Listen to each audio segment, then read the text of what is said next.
কোরআনের রাজ কায়েম করতে যারা বাধা দিয়েছে, শুধু এখন না, পূর্ববর্তী যুগেও যারা বাধা দিয়েছে কোরআনের কথা বলতে, কোরআনের আইন বাস্তবায়ন করতে, আল্লাহ তাআলা তাদেরকে কাউকে পানিতে ডুবিয়ে মেরেছে, কাউকে মশা দ্বারা মেরেছে, আবার কাউকে এমন ভাবে রেখে দিয়েছে যে শুটকি মাছ হবে কিন্তু তোর কোনো এরকম ভাবে মাটিতে কোনো পোকা মাকড়ে তোর খাবে না। কথা বলেন ঠিক কিনা? আর আমাদের দেশে যারা কোরআনের কথা বলতে বাধা দিয়েছিল তাদেরকে আল্লাহ তাআলা এমন ভাবে তাদেরকে শেষ করেছে, এই দেশ থেকে তাড়িয়েছে।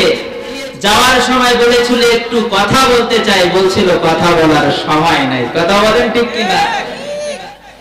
শিক্ষা গ্রহণ করা উচিত। ইতিহাস পড়তে হয় কিসের জন্য?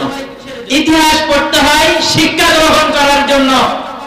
নমরুদের ইতিহাস পড়েন, ফেরাউনের ইতিহাস পড়েন, সাদ্দাদের ইতিহাস পড়েন, পড়ে পড়ে শিক্ষা গ্রহণ করেন।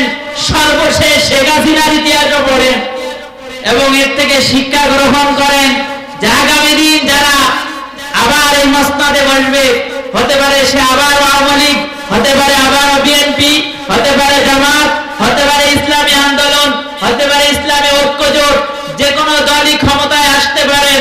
কিন্তু ক্ষমতায় আসার পর এই ক্ষমতা দিয়ে যদি আবার কোরআনের বিরোধিতা করেন, কোরআনের আইন বাস্তবায়নের বিরোধিতা করেন, কোরআনের পাখিদের কণ্ঠ রোধ করার চেষ্টা করেন, আজকে যে পরিণতি শেখ হাসিনার হয়েছে এবং তার দলবলের হয়েছে, আপনাদেরও ঠিক একই পরিণতি, বরং তার থেকে খারাপ পরিণতি আল্লাহ তাআলা দেখায় দিবেন। কথা বলে ঠিক কিনা?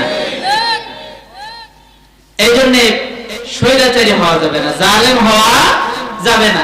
আল্লাহ তাআলা, আমি যে আয়াত তেলাওয়াত করছি, আল্লাহ বলতেছেন, ও দুনিয়ার মানুষেরা, তোরা এইভাবে জুলুম, অত্যাচার, নির্যাতন, নিপীড়ন এরকম ভাবে আমার নাফরমানি কিভাবে করতে পারিস?